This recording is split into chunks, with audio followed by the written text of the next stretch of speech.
நாம இன்னைக்கு பார்க்க போறது மோகன்லால் நடிப்புல ரீசெண்டா ரிலீஸ் ஆன ரிஷபாங்கிற ஒரு ஃபேண்டசி த்ரில்லர் மூவி தாங்க. அதுக்கு முன்னாடி நீங்க இந்த சேனலுக்கு புதுசா இருந்தீங்கன்னா சேனலுக்கு சப்ஸ்கிரைப் பண்ணிக்கோங்க. அப்படியே வீடியோ பிடிச்சிருந்தா ஹைப்புங்கிற ஆப்ஷனையும் கொடுத்து விடுங்க. இந்த வீடியோ இன்னும் நிறைய பேருக்கு போய் ரீச் ஆகும். படத்தோட ஓப்பனிங்ல மோகன்லால தாங்க காட்டுறாங்க. இவரோட பேரு இதுல ஆதித்யா வர்மா, நம்ம ஆதினே கூப்பிடுவோம். இவர் மிகப்பெரிய பிசினஸ் மேனா இருக்காருங்க. இப்ப கூட ஒரு அவார்ட் ஃபங்க்ஷன்ல பெஸ்ட் பிசினஸ் மேனுக்கான அவார்ட் தான் வாங்கிட்டு இருக்காரு. அப்படி என்ன பண்ணாரு அவார்டு வாங்கிட்டு இருக்காருன்னு பார்த்தா தேவனகிரிங்கிற ஒரு கிராமம் தான் இவரோட ஊரு. அங்கதான் பிறந்து வளர்ந்து இப்ப இங்க ஒரு பெரிய உயரத்துல இருக்காரு. அதான் தன்னோட ஊருக்கு ஏதாவது செய்யணும்னு அந்த ஊரை டெவலப் பண்றதுக்கு நிறைய ஸ்பான்சர் பண்ணிட்டு இருக்காரு. ஆனா அவரோட ஊரை மட்டும் இல்லாம அந்த மாதிரி அண்டர் டெவலப்டா இருக்கிற பல ஊர்களை அவரோட ஃபவுண்டேஷன் மூலமா டெவலப் பண்ணிட்டு இருக்காரு. இவர் இப்படி சொந்த காசுல ஊர்களை டெவலப் பண்றது அந்தந்த ஊர்கள்ல இருக்கிற அரசியல்வாதிகளுக்கு குடைச்சலா இருக்கும்ல. அதனால அவங்க மூலமா நிறைய பிரச்சனைகள் வரும். ஆனா ஆதி அதெல்லாம் ஒரு மேட்டராவே எடுத்துக்க மாட்டாரு. இருந்தாலும் இவர் நிறைய நல்லது பண்றதால சொந்த ஊர்லயே இவர் வந்தா கொல்றதுக்கு ஆளுங்க தயாரா இருக்காங்களா. அதனால அந்த ஊர்ல இருக்கிற இவரோட ஃப்ரெண்டு பிரகாஷே ரொம்ப வருஷமா தன்னோட ஊருக்கே வரவிடாம வச்சிருக்காப்ல. ஆதிக்கு ஒரு பையன் இருக்காங்க. அவனோட பேரு தேஜா. இவனுக்கு அம்மா கிடையாது. எல்லாமே அவனோட அப்பா ஆதித்யா வர்மா மட்டும்தான். ஒரே பையங்கிறதால ஆதியும் தேஜா கூட அவ்வளவு பாண்டிங்கா இருப்பாரு. ரெண்டு பேரும் ஒருத்தர் மேல ஒருத்தர் அவ்வளவு பாசமா இருப்பாங்க. அதுவும் வீட்டுல என்னதான் சமயக்காரங்க இருந்தாலும் தேஜாவுக்கு அப்பா தான் விதவிதமா சமைச்சு போடுவாரு. உள்ள சாப்பிட்டதுக்கு அப்புறம் தாங்க இவரே சாப்பிடுவாரு. ஆதிக்கு இப்ப இருக்கிற ஒரே ஆசை பையனுக்கு கல்யாணம் பண்ணி வைக்கணும். அவன் ஏதாவது பொண்ணை லவ் பண்றதா சொல்லுவான். கல்யாணம் பண்ணி வைக்கலாம்னு காத்துக்கிட்டு இருக்காரு. சொல்ல போனா இவருக்கு ஒரு சேடான லவ் ஸ்டோரி இருக்குங்க. ஆதி, பிரகாஷோட தங்கச்சி யாமினி, அப்புறம் லீலான்னு மொத்தம் 4 பேரும் பயங்கர க்ளோஸ் ஃப்ரெண்ட்ஸ். அதுல ஆதியும் லீலாவும் லவ் பண்ணிட்டு இருந்தாங்க. கல்யாணம் பண்ணிக்கிற லெவலுக்கு போயிருக்கு. ஆனா யாமினி இவரை ஒன் சைடா லவ் பண்ணிட்டு இருந்திருப்பாங்க போல. அதனால 2 பேரும் கல்யாணம் பண்ணிக்க போறது தெரிஞ்சு தற்கொலை பண்ணிக்கிற அளவுக்கு போயிட்டாங்க. அந்த மேட்ரு ஆதிக்கும் லீலாவுக்கும் தெரிய வர நம்மளோட லவ்வால யாமினியோட வாழ்க்கை நாசமா போயிட வேணாம்னு லீலா ஆதிய யாமினிக்கு விட்டு கொடுத்துட்டாங்க. அதனால ஆதி யாமினிய கல்யாணம் பண்ணிருக்காரு. ஆனா கல்யாணம் ஆகி தேஜா பிறந்தோடனே அவங்க இறந்து போயிட்டாங்க. அப்படி இருந்தும் அவரு 2வது கல்யாணம் பண்ணிக்காம தேஜா தான் அவனோட உலகம்னு இது வரையும் வாழ்ந்துகிட்டு இருக்காரு. இவரோட அந்த பழைய கதையெல்லாம் ஒரு பக்கம் இருக்க ஆதிக்கு சைக்கலாஜிக்கலா ஒரு பிரச்சனை இருக்குங்க. அவரோட முன்ஜென்மத்தில் நடந்த ஏதோ ஒரு சம்பவம் டெய்லி அவரோட கனவுல வந்து டிஸ்டர்ப் பண்ணிக்கிட்டே இருக்கு. உன் பிள்ளைய இழந்து நீ தவிப்ப அப்படின்னு ஒரு தாய் அவருக்கு சாபம் விட்டது அடிக்கடி வந்துட்டு போகுமா. அதுல ஆதி அலறி அடிச்சுக்கிட்டு தூக்கத்துல இருந்து எந்திடுவாரு. அதுக்கப்புறம் தேஜா தாங்க அது கனவுன்னு அவருக்கு புரிய வச்சு அவரை சாந்தமாக்கி மறுபடியும் தூங்க வச்சுட்டு போவான். இருந்தாலும் இந்த ஒரே கனவு அடிக்கடி வந்து அவரை டிஸ்டர்ப் பண்ணிட்டே இருக்கிறதால தேஜா அவங்களோட ஃபேமிலி டாக்டரை பாக்குறதுக்காக வரான். அங்க தாங்க முத தடவை ஹீரோயினை மீட் பண்றான். இவளோட பேரு தாமினி. இவ தேஜாவோட ஃபேமிலி டாக்டரோட ஸ்டூடெண்டாம். தேஜாவுக்கு அவளை பார்த்தோன்னே பிடிச்சு போயிடுதுங்க. டாக்டர் அவங்க 2 பேரையும் ஒருத்தர் இன்ட்ரோ பண்ணி வச்சவரு ஹீரோயினை தேஜா கூடவே இருந்து அவனோட அப்பாவுக்கு ஹெல்ப் பண்ண சொல்றாப்ல. அதோட ஃபேமிலி டாக்டர் இது வரையும் எவ்வளவு ட்ரை பண்ணியும் ஆதியோட பிரச்சனைக்கு ஒரு தீர்வே கண்டுபிடிக்க முடியல. அதனால 2 பேரையும் அவரோட சீனியரான அஜய்னு ஒருத்தரை போய் மீட் பண்ண சொல்றாரு. ஹீரோயின் கூட போக போறோம்னு தேஜா பயங்கர குஷியா கிளம்பிட்டு இருக்க பையன் அவனோட ஆளு கூட போறது தெரியாம ஆதி நானும் வரேன்னு பேக் பண்ணிட்டு ரெடியா நிக்கிறாப்ல. அதனால இதுக்கு மேல சொல்லாம இருக்க முடியாதுன்னு தேஜா அவன் லவ் பண்ண ஆரம்பிச்சிருக்க மேட்டரை சொல்ல பையன் ஒரு வழியா லவ் பண்ண ஆரம்பிச்சிட்டான்னு இன்னும் குஷியாயிடுறாப்ல. அது மட்டும் இல்லாம ரிட்டர்ன் வரும்போது அந்த பொண்ணோட தான் வரணும்னு ஸ்ட்ரிக்டா சொல்லிடுறாருங்க. இதுல என்ன ஹைலைட்னா தேஜா இப்பதான் ஹீரோயினை பார்த்து பழகவே ஆரம்பிச்சிருக்கான். அது மட்டும் இல்லாம ஒன் சைடு லவ் தான் பண்ணிட்டு இருக்கான். ஹீரோயின் முதல்ல இவனை லவ் பண்றானா இல்லையான்னு கன்ஃபார்ம் பண்றதுக்குள்ளேயே அப்பா கிட்ட மேட்டரை சொல்லிட்டான். அவர் என்னடானா வீட்டுக்கு மருமக வர போறான்னு முடிவே பண்ணிட்டாரு. கட் பண்ணா இப்ப தேஜாவும் ஹீரோயினும் டாக்டர் அஜய பாக்குறதுக்காக வந்திருக்காங்க. அவர்கிட்ட ஆதியோட மெடிக்கல் ஃபைல கொடுக்க அவர் அதை பார்த்துட்டு ரொம்ப இன்ட்ரெஸ்டிங்கா இருக்கே அப்படின்னு சொல்றாரு. சார், என் அப்பாவுக்கு ஏதோ பிரச்சனை இருக்குன்னு சொன்னா நீங்க அது இன்ட்ரெஸ்டிங்கா இருக்குன்னு சொல்றீங்க அப்படின்னு கேட்டா ஃபைல பொறுத்தவரையும் அவருக்கு கிளினிக்கலா எந்த பிரச்சனையும் இல்ல, அவரு நல்லாதான் இருக்காருன்னு சொல்றாரு. அப்படின்னா அப்பாவுக்கு ஏன் அந்த மாதிரி ஆகுதுன்னு கேட்டா அவர் அது மறுபிறவின்னு சொல்றாரு. கிரகங்கள்ல ஏற்படுற சில மாற்றங்கள்னால கனவுல சில பேரால பாஸ்ட் இல்லனா ஃபியூச்சரை பத்தி தெரிஞ்சுக்க முடியும். அதுல உன்னோட அப்பா டைம் லூப் மாதிரி பாஸ்ட்ல மாட்டிட்டு இருக்காருன்னு சொல்ல அதை கேட்டு தேஜா நீங்க சொல்றதெல்லாம் பார்த்தா சயின்ஸ் மாதிரியே இல்லையேன்னு கேக்குறான். சயின்ஸை பத்தி மனுஷங்களுக்கு தெரிஞ்சது சில விஷயங்கள் தான். நமக்கு தெரியாம நம்ம மூளைக்கே எட்டாத அளவுக்கு பல விஷயங்கள் இந்த உலகத்துல இருக்கு. இதுக்கு நீங்க வேற ஒருத்தர் தான் போய் பார்க்கணும்னு சொல்றாரு. யாரு அவருன்னு இவங்க கேட்க சத்யா யுகம், திரேதா யுகம், தியாபர யுகம் இதை எல்லாத்தையும் கண்ணால பார்த்ததா சொல்லப்படுற பாபா வராகருத்ரான்னு சொல்றாரு. தேஜாவுக்கு இது எதுலயுமே கொஞ்சம் கூட நம்பிக்கை இல்ல.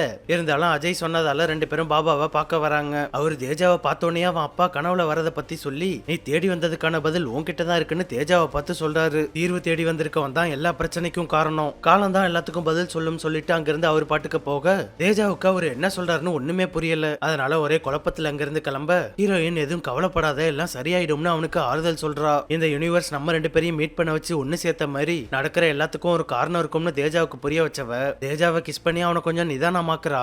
அப்பதான் அப்பதாங்க அவனுக்கு ஒரு யோசனை வருது. ஒரு காலத்துல என் அப்பாவோட கடந்த காலத்துல நடந்த ஏதாவது ஒரு இன்சிடென்ட்னால கூட அவருக்கு அந்த மாதிரி போன ஜென்மத்தோட கனவுகள் வரதுக்கு வாய்ப்பு இருக்கு. அதனால தேவனகிரிக்கு போய் அப்பாவோட ஃப்ரெண்டு பிரகாஷையும் அவரோட எக்ஸ் லீலாவையும் பார்த்தா அப்பாவை பத்தி ஏதாவது தெரிஞ்சுக்கலாம்னு நினைச்சவன் ஹீரோயின் அழைச்சுக்கிட்டு அவனோட ஊருக்கு கிளம்புறான். ஆதியோட உயிருக்கு ஆபத்து இருக்கிறதால அது அவரோட புள்ள தேஜாவை பாதிக்க வாய்ப்பு இருக்குன்னு அவர் தேஜா பிறந்ததுல இருந்தே அவனை இந்த ஊர் பக்கமே அழைச்சிட்டு வந்தது இல்லைங்க.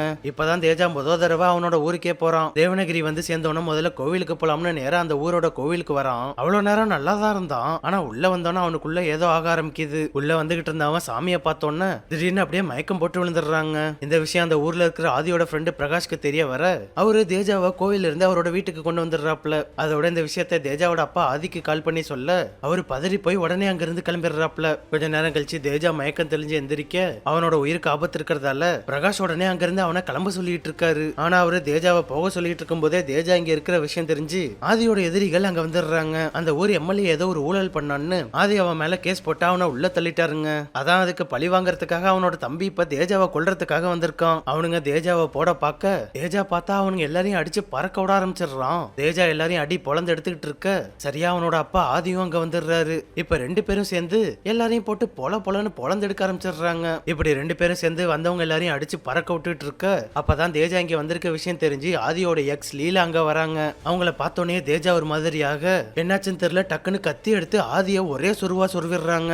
அதுல ஆதி அப்படியே சரிஞ்சு கீழே விழுக அதை பார்த்துட்டு அங்க இருந்து எல்லாரும் மிரண்டு போயிடுறாங்க. அப்படியே கட் பண்ணா இப்ப ஆதி ஹாஸ்பிட்டல்ல ஃபர்ஸ்ட் எய்ட் கொடுத்து மயக்கத்துல இருந்து கண்ணு முழிக்கிறாரு. அதே சமயம் தேஜா வேற ஆதிய கொன்னே தீர்வேன்னு ஒத்த கால்ல நின்னதால அவனுக்கு பேய் எதுவும் பிடிச்சிட்டோன்னு பயத்துல அவனை ஓரமா பிடிச்சி கட்டி வச்சுட்டாங்க. தேஜா ஏன் இப்படி ஒரு வேலையை செஞ்சான்னு எல்லாரும் குழப்பத்திலையும் பயத்திலையும் இருக்க அப்பதான் ஹீரோயின் அவளும் தேஜாவும் ஒரு பாபாவை போய் பார்த்துட்டு இருந்ததை பத்தி சொல்றா. நீங்க அவரை போய் பாருங்க ஏதாவது பதில் கிடைக்க வாய்ப்பு இருக்குன்னு சொல்ல டாக்டரோ பாபாவோ இந்த பிரச்சனைக்கு ஒரு தீர்வு கிடைச்சா சரின்னு ஆதி அந்த பாபாவை வந்து மீட் பண்றாரு. ஆதி அவர்கிட்ட தன்னோட பிரச்சனை சொல்லி அதை சரி பண்றதுக்கு என்னதான் பண்றதுன்னு கேட்க பாபா உடனே ஒரு மந்திரத்தை போட்டு ஆதியோட முன்ஜென்மத்துல என்ன நடந்துச்சுன்னு அவருக்கும் தெரியற மாதிரி காட்டுறாரு. அப்படியே கட் பண்ணா கதை இப்ப பல்லாயிரம் வருஷத்துக்கு முன்னாடி போகுது. பிரசன்ட்ல பெரிய பிசினஸ் மேனா இருக்கிற ஆதி போன ஜென்மத்துல ஒரு ராஜா விஜயேந்திர ரிஷபா த்ரில்லிங்கம்னு ஒரு சாம்ராஜ்யத்தோட அரசருங்க. பிரசன்ட்ல ஹீரோவோட எக்ஸா வந்த லீலா இதுல அரசியா இருக்காங்க. விவசாயம், உணவு, கல்வி, கட்டமைப்புன்னு இது ஒரு செல்வ செழிப்பான சாம்ராஜ்யம். அது அப்படி அவங்கள செல்வ செழிப்போட வச்சிருக்கிற சக்தி என்னன்னா அது அவங்க வழிபடுற பவர்ஃபுல்லான ஸ்பதிக லிங்கம் தாங்க. அந்த லிங்கத்தை பத்தி அந்த சாம்ராஜ்யத்தோட எதிரிங்களுக்கு தெரிய வர அவங்க திட்டம் போட்டு அதை தூக்கறதுக்கு முடிவு பண்றாங்க. அந்த கூட்டம் பார்க்க அப்படியே காலக்கையர்கள் மாதிரியே இருப்பாங்க. எப்போதும் ராஜ்யத்துக்குள்ளேயே இருக்கிற லிங்கம் கும்பமேளா அன்னைக்கு மட்டும் மக்களோட பார்வைக்காக அந்த லிங்கத்தை ஊர்வலமா எடுத்துட்டு வருவாங்க. அப்படி அன்னைக்கு ஊர்வலமா வரும்போது காலக்கையர்கள் உள்ள புந்து அந்த லிங்கத்தை தூக்க ட்ரை பண்ண அரசன் அரசி அவங்களோட வீரர்கள்னு காலக்கையர்கள் கூட்டத்தை வெட்டி வீச ஆரம்பிச்சிடுறாங்க. காலக்கையர்களால ஒரு கட்டத்துக்கு மேல திரிலிங்கத்தோட வீரர்களை சமாளிக்க முடியலையா, அதனால இங்க இருந்தா நம்மளையும் போட்டுருவாங்கன்னு அந்த கூட்டத்தோட தலைவன் அங்க இருந்து குதிரையில எஸ்கேப் ஆயிடுறான். ஆனா அரசர் அப்பயும் விட்டுறதா இல்லங்க, அவனை பின்னாடியே சேஸ் பண்ணிக்கிட்டே போறாரு. ரன்னிங்லயே அவனை அம்பால போடுறதுக்கு ட்ரை பண்றாரு. ஒரு அம்பை மட்டும் விட்டா மிஸ் ஆனாலும் ஆக வாய்ப்பு இருக்குன்னு பாகுபலி மாதிரி 3 அம்பை ஒரே நேரத்துல விடுறாரு. குறி வச்ச மாதிரியே சரியா அம்பு அவனை சொருக அவ்வளவுதான் ஒரு வழியா அவனோட சோலி முடிஞ்சது. ஆனா இதுல ஒரு சம்பவம் ஆகி போச்சுங்க. அந்த காட்டு வழியா ஒரு அம்மா அவங்களோட பையனை தூக்கிட்டு போயிட்டு இருந்தாங்க. இவர் விட்ட 3 அம்புல ஒரு அம்பு அவன் மேல பாஞ்சு அநியாயமா ஒரு சின்ன பையனோட உயிர் போயிடுது. பையனை இழந்த அம்மா உட்காந்து கதறி அழுக அது அரசரால தாங்கிக்கவே முடியல. அதனால அரசர் என்ன மன்னிச்சிடுமான அந்த அம்மா கிட்ட கையெடுத்து கும்பிட்டு மன்னிப்பு கேட்க அவங்க உனக்கு மன்னிப்பே கிடையாதுன்னு சொல்லிடுறாங்க. அது மட்டும் இல்லாம என் புள்ள எப்படி என் கண்ணு முன்னாடியே தொடி தொடிக்க செத்தானோ அதே மாதிரி உன்னோட புள்ள உன் கண்ணு முன்னாடி கொடூரமா சாவான்னு சாபம் விட்டுறாங்க. அதுல அரசருக்கு மினி ஹார்ட் அட்டாக்கே வந்துட்டு போன மாதிரி ஆயிடுதுங்க. சரியா அன்னைக்குன்னு பார்த்துதான் அரசருக்கு ஆண் குழந்தை வேற பிறக்குதா. அதுல அரசருக்கு இன்னும் பீதி ஆயிடுது. தாய் சாபம் விட்ட இந்த விஷயம் ராணிக்கு தெரிய வர தான் பிள்ளைக்கு எதுவும் ஆயிடுமோன்னு அவங்க அப்படியே கலங்கி போயிடுறாங்க. அதனால ஒரு தாயோட சாபம் தங்களோட குழந்தை எதுவும் பண்ணிடக்கூடாதுன்னு பிள்ளைய பாதிக்காம இருக்கிறதுக்காக ஒரு பூஜை பண்றாங்க. 2 பேரும் தினம் அந்த பயத்தோடயே வாழ்ந்துகிட்டு இருக்காங்க. ஒரு நாள் அரசனும் அரசியும் அவங்களோட குழந்தைய ஊர் மக்களுக்கு காட்டுறதுக்காக கோட்டையை சுத்தி படகுல குழந்தைய அழைச்சிட்டு போயிட்டு இருக்க திடீர்னு அம்மா கையில இருந்த குழந்தை கை தவறி தண்ணிக்குள்ள விழுந்துடுது. அதை பார்த்துட்டு அரசர் உடனே தண்ணிக்குள்ள குதிக்க பார்த்தா குழந்தை விழுந்த வேகத்துக்கு ஆழத்துக்கு போயிடுச்சு போல. கடைசி வரை குழந்தை அரசரோட கண்ணிலேயே படலையா, அதனால எல்லாரும் குழந்தை தண்ணிக்குள்ள விழுந்து செத்துருச்சுன்னு நினைச்சுக்கிறாங்க. கடைசியில அந்த தாயோட சாபம் பழிச்சிடுச்சுங்க. அதுக்கப்புறம் என்னாச்சுன்னு நமக்கு தெரியல. அப்படியே அந்த சீன்ல இருந்து கட் பண்ணா அதே டைம் லைன்ல பல வருஷங்களுக்கு அப்புறம் காட்டுறாங்க. பிரசன்ட்ல தேஜாவா இருந்த ஹீரோ இந்த டைம் லைன்ல இவனோட பேரு ஹைகிரீவன். அவனோட கிராமம் இப்ப பயங்கர பஞ்சத்துல பாதிக்கப்பட்டு பசியில ரொம்ப வாடி போய் கிடக்காங்க. அது மட்டும் இல்லாம ஒரு மோசமான நோய் அவங்கள போட்டு வாட்டி எடுத்துக்கிட்டு இருக்கு. ஹீரோவும் அவங்கள காப்பாத்த எவ்வளவோ போராடுறான். ஆனா மக்கள் அந்த கஷ்டத்துல இருந்து அவனால வெளில கொண்டு வர முடியலங்க. இப்ப என்னடா பண்றதுன்னு எல்லாரும் குழப்பத்துல முழிச்சுக்கிட்டு இருக்க அப்பதான் பல ஊர்களுக்கு பயணம் பண்ண ஒரு பெரியவர் இவர் இந்த ஊருக்காரங்களுக்கு ஒரு யோசனை கொடுக்கறாப்ல. த்ரில்லிங்க சாம்ராஜ்யத்துல இருக்கிற சக்தி வாய்ந்த லிங்கத்தை பத்தி சொல்ல அப்பதான் அந்த ராஜ்யத்தை பத்தியே உங்களுக்கு தெரிய வருது. ஏன்னா அது வேற ஊர்ல இருக்கு, அது இங்க இருந்து ரொம்ப தூரம். அந்த ராஜ்யத்தோட அரசர் ரிஷபா கிட்ட பேசி அந்த லிங்கத்தை கேட்டு இந்த ஊருக்கு கொண்டு வந்து ஒரு வாரம் பூஜை பண்ணா எல்லாம் சரியாயிடும்னு சொல்லிட்டு போறாரு. அதை கேட்டு பயங்கர ஹாப்பியான ஹீரோ நம்ம பிரச்சனை தீர போகுதுன்னு உடனே அந்த அரசரை பாக்குறதுக்கு ரொம்ப துடிக்க அவரோட அப்பா அதெல்லாம் சரியா வராது வேணாம்னு சொல்லிடுறாப்ல. அதனால அப்போதைக்கு ஹீரோவால எதுவும் பண்ண முடியலங்க. ஆனா அப்பா கிட்ட சொன்னாதான பிரச்சனை, அதனால சொல்லாமையே வேலையை முடிச்சிடுவோம்னு அப்பா கிட்ட சொல்லாமையே த்ரில்லிங்க சாம்ராஜ்யத்துக்கு கிளம்பிடுறான். எப்படியோ டிராவலர் மூலமா கோட்டைக்குள்ள வந்தவன் யாருக்கும் தெரியாம லிங்கத்தை அவனோட ஊருக்கு தூக்கிட்டு போறதுக்கு ட்ரை பண்றான். ஆனா அவ்வளவு பெரிய ராஜ்யத்துல அவ்வளவு காவலர்களை மீறி எப்படி தூக்கிட்டு போக முடியும்? காவலர்கள் கிட்ட தொக்கா சிக்கிடுறானா, அப்படியே அவனை தூக்கிட்டு வந்து அரசன் முன்னாடி நிப்பாட்டிடுறாங்க.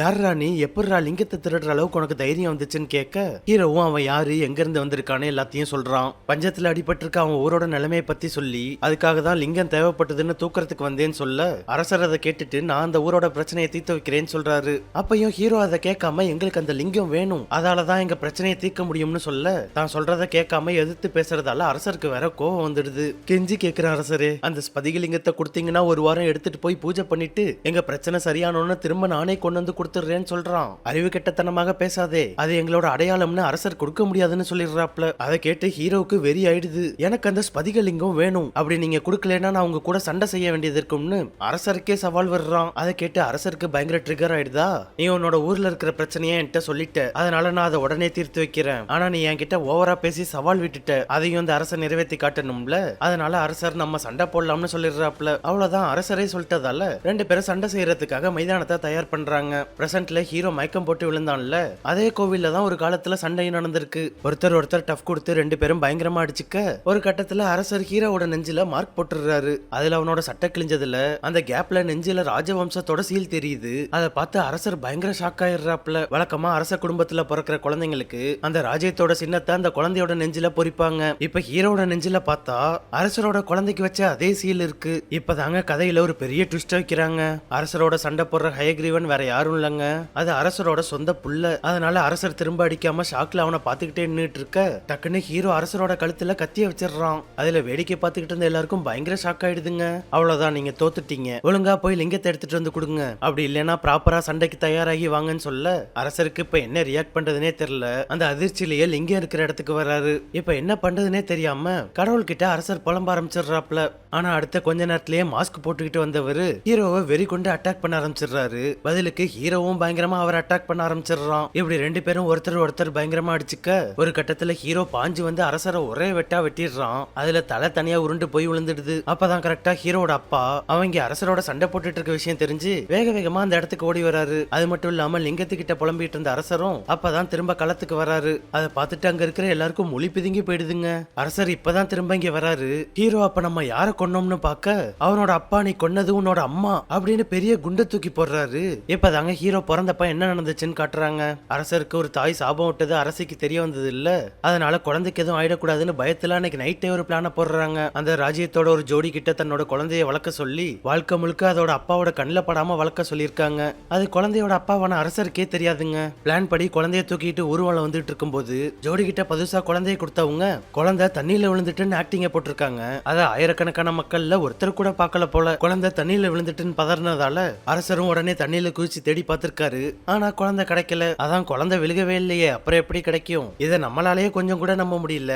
ஆனா அரசர் எப்படிதான் நம்பினாரோ. வளர்ப்பாப்பா இந்த கதை எல்லாத்தையும் சொல்ல அப்பதான் அரசருக்கும் ஹீரோவுக்கும் உண்மை தெரியுது. ஆனா இந்த மேட்ரு அரசருக்கு தெரியக்கூடாதுன்னு தான் ஹீரோவை தோக்கடிச்சு அனுப்பி வைக்கிறதுக்காக மாஸ்க் போட்டுக்கிட்டு அரசர் மாதிரி வந்திருக்காங்க. அது தெரியாம ஹீரோ அவங்கள கொன்னுட்டாங்க. பாடி லாங்குவேஜை வச்சும் கூடவா அதை ஒரு லேடின்னு கண்டுபிடிக்க முடியல. சரி விடுங்க, அவங்க அப்படிதான் எதுவும் தெரியாத மாதிரி ஷாக்ல இருக்காங்க. ஆடியன்ஸ் நம்மளும் அதே மாதிரியே ரியாக்ட் பண்ணுவோம். இப்ப அரசர் புள்ள கிடைச்சிட்டான்னு ஹாப்பி ஆகிறதா இல்ல பையனோட கையாலேயே மனைவி செத்துட்டாங்கன்னு அழுகிறதான்னு தெரியாம ரெண்டுத்துக்கும் நடுவுல மாட்டிட்டு இருக்காப்ல. ஆனா ஹீரோ தன்னோட கையால ஒரு பெண்ணை கொன்னதால அதுவும் தன்னோட அம்மாவை கொன்னதால இது எல்லாத்துக்கும் அரசர் தான் காரணம்னு ஹீரோ அரசர் மேல கொலை வெறி ஆயிடுறான். என் அம்மாவை என் கையால கொல்ல வச்ச உன்னை கொல்லாம விட மாட்டேன்டா அப்படின்னு சொன்னவன் என் அம்மாவை என் கையால கொன்னதா என்னால தாங்கிக்க முடியலன்னு ஹீரோ அவன் அப்பா கண்ணு முன்னாடியே கழுத்து எடுத்துக்கிட்டு செத்துடுறான். கடைசியா அந்த தாய் விட்ட சாபம் பழிச்சிடுச்சுங்க. இதே ஸ்பாட்டுக்கு தேஜா இப்ப வந்ததாலதான் அந்த ஹயக்ரீவனோட ஆன்மா இவனுக்குள்ள போயிடுச்சு. அதனாலதான் அவனோட கண்ணுக்கு ஆதி அரசர் ரிஷபாவா தெரிஞ்சிருக்காரு. அதே மாதிரி அவன் அம்மா உருவத்துல இருக்கிற லீலாவை பார்த்தோன்னே பயங்கர ட்ரிகர் ஆனவன் அரசரை கொல்றதா நினைச்சு ஆதிய ஒரே சொருவா சொருவி இருக்கான். சரி இப்ப இதை எப்படி சரி பண்றது, ஏதாவது வழி இருக்கான்னு ஆதி பாபா கிட்ட கேட்க வேற என்ன, இந்த மாதிரி கதை காலத்துல வழக்கம் போல கிளைமேக்ஸ்ல பூஜை தான். கிட்டத்தட்ட சந்திரமுகி கிளைமேக்ஸ்ல நடக்கிற அதே மாதிரி பூஜை தாங்க. ஹீரோவை ஒரு சக்கரத்துல உட்கார வச்சு ஆதி அவன் முன்னாடி நிப்பாட்டி அவனுக்குள்ள இருக்கிற ஹயக்ரீவனை வெளில கொண்டு வரதுக்கு பாக்குறாங்க.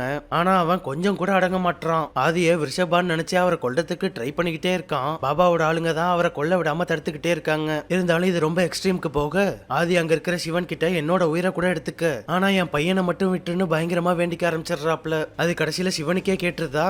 அப்ப ஹீரோ கரெக்டா ஆதி அருவாளால வெட்டி கொல்றதுக்கு பாஞ்சு வர கோவத்துல சிவன் கரெக்டா சூலத்தை விட்டுறாரு. அதுல இங்கே உடனே சிலையில இருக்கிற சூலம் ஹீரோ கிட்ட வந்து சொருக அடுத்த நொடியே அவனுக்குள்ள இருக்கிற ஹயக்ரீவன் வெளில போயிடுறான். அவ்வளவுதான், ஹீரோ திரும்ப பழைய நிலைமைக்கு வந்துடுறான். ஒரு வழியா பல போராட்டங்களுக்கு அப்புறம் அப்பாவும் பிள்ளையும் ஒன்னு சேர்ந்துட்டாங்க. அதோட இந்த படமும் முடியுதுங்க. இந்த வீடியோ எப்படி இருந்துச்சுன்னு கமெண்ட்ஸ்ல சொல்லுங்க. பிடிச்சிருந்தா லைக் போடுங்க. சேனலுக்கு புதுசா இருந்தீங்கன்னா சப்ஸ்கிரைப் பண்ணிட்டு பக்கத்துல இருக்க பெல் ஐக்கான மறக்காம தட்டி விட்டுருங்க.